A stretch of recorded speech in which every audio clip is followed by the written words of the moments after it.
Uh, First of all, I'd like to thank you for doing this for FERNTV and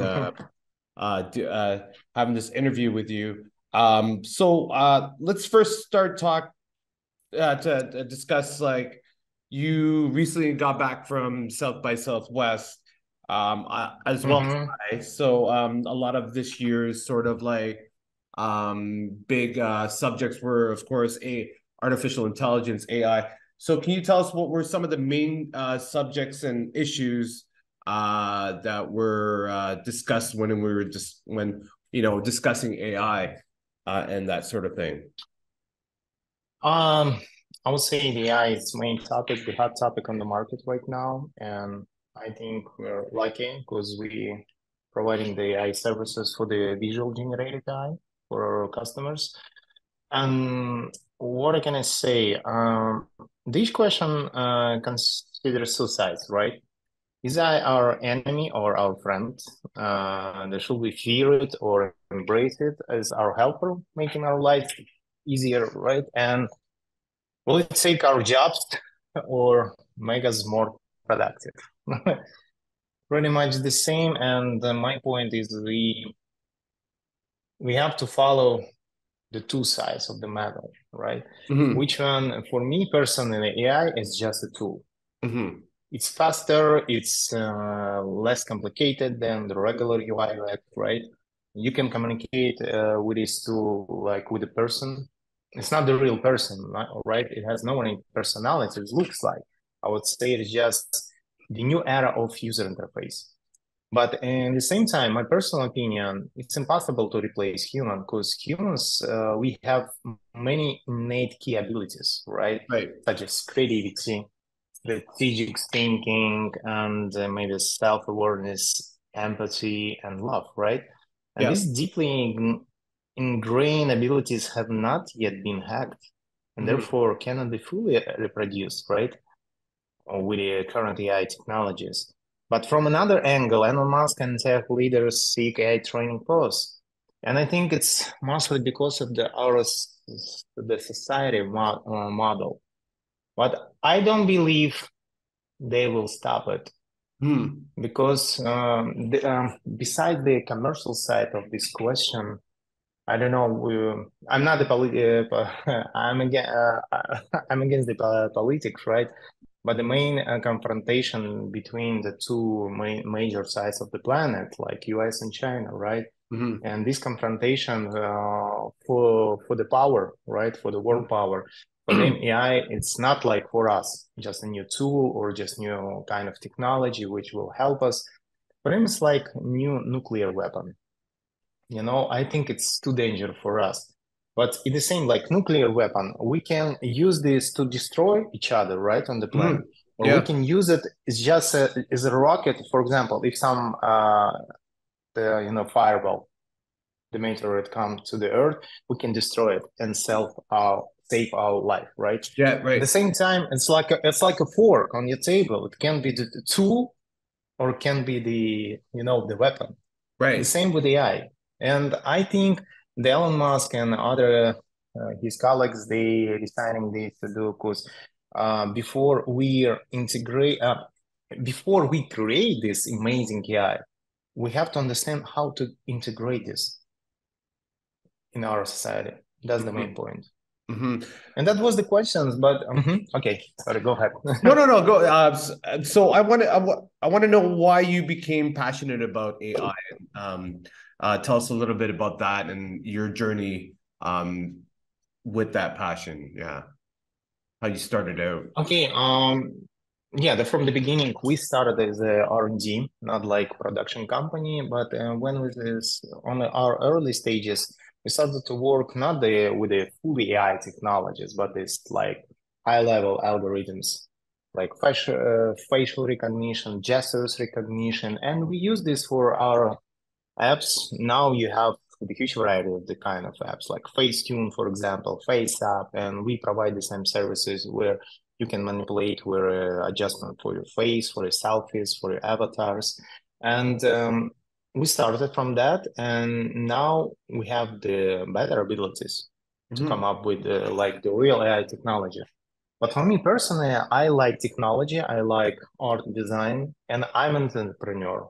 From my when I was 17 years old, and I work for the salary, I always I used to be the business guy from the beginning. And for me, AI is just a tool, as I told you before.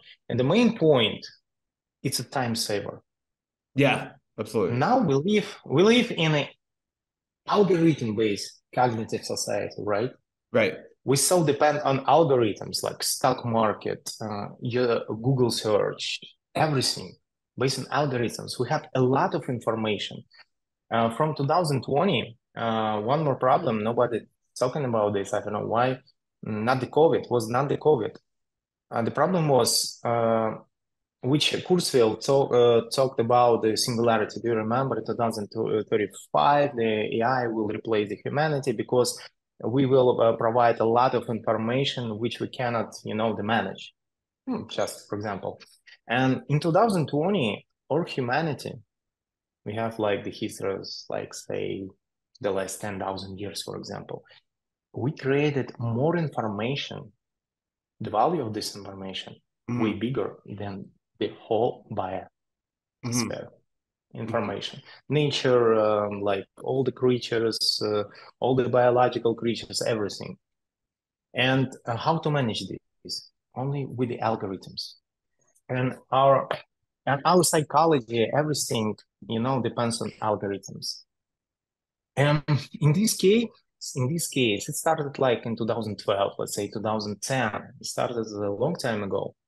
And in this case, why we use AI for the visual art? Because it's a time saver. Mm-hmm. Could you imagine, for example, remove the background like 15 years ago, 10 years ago?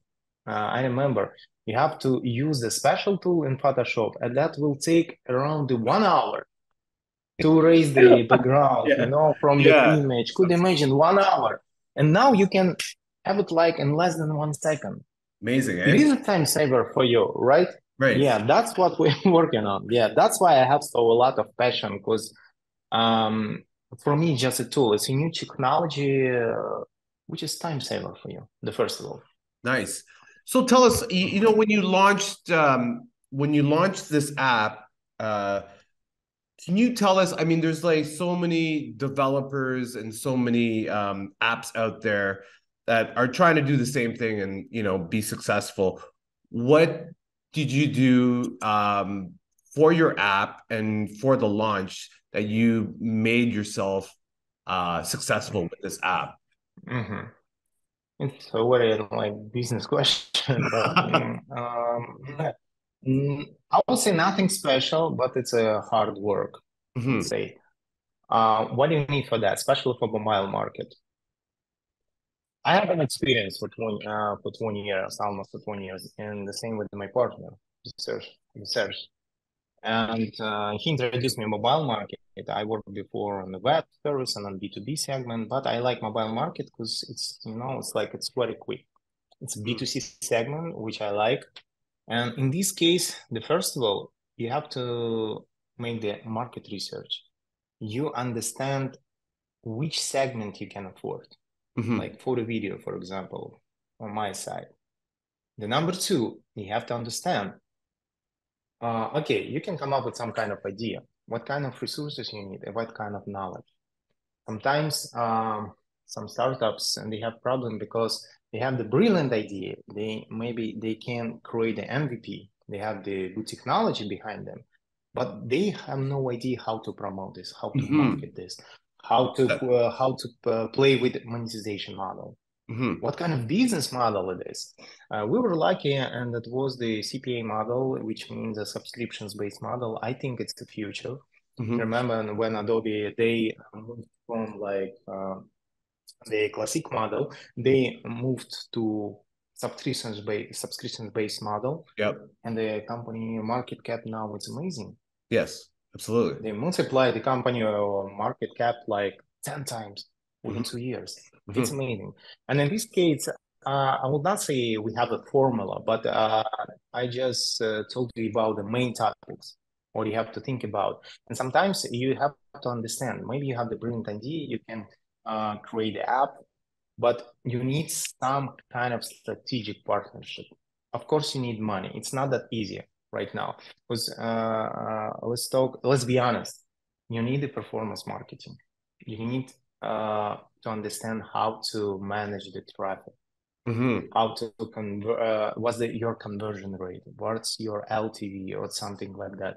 It's very important, I would say. If you have any experiences with that, it's better for you to find some publisher maybe. But they basically they take a lot of percentage of a company, more than 50, or maybe you will find some strategic investor for you. If you in that case, if you have any experience with that. But we had that experience. We are familiar with that. But for me, Prequel is more than business. It's real my passion because all my life, the Prequel is a project where I combined all my three passions: the business, the technology, and the art. That's amazing, eh? It's all. I think, yeah. That's yeah. That's Let's say I'm lucky. yeah. You have to be in the right time and the right place. Absolutely. Besides the experience and knowledge. So give us an example, like like how Prequel would of course help the health industry. Let's take that for example. The health industry. I think the AI technology is like the health industry. Actually, it's like a lot of different doctors, right? You have dentists, you have like cardiologists, you have like, I don't know, like many different doctors, and in this case, we have different like AI tools we can help to health industry. Let's say, let's talk about visual recognition. Our main guy, who the leader of our R&D, he worked before for the health industry, which based on the images, you can recognize the cancer. Yeah. For example, on your X-ray images or the images of your skin or something like that. Like ML, for example, the other side of the AI technology, it can understand the huge data, not the visual data. For example, to understand, okay, it's maybe in this town, in this city, in this country, what kind of the main problems with the health. Maybe they have some kind of pollution more than in another country, maybe some food problems or something like that. I would say a lot of technology can help the health industry. But from our side, we work with the visual AI. And as I explained you before, it's possible to recognize based on the image or X-ray image. It depends on the doctor's request. That's amazing. I think it helps a lot. It helps a lot. Yeah, it helps a lot. Yeah, I think it's a future. So, ever since the Joe Rogan podcast with Elon Musk and him talking about, that AI needs to be regulated and stuff. I mean, we even saw that a couple of days ago with Tucker Carlson, him talking to Tucker. But can you tell us what phase we are in now in terms of artificial intelligence?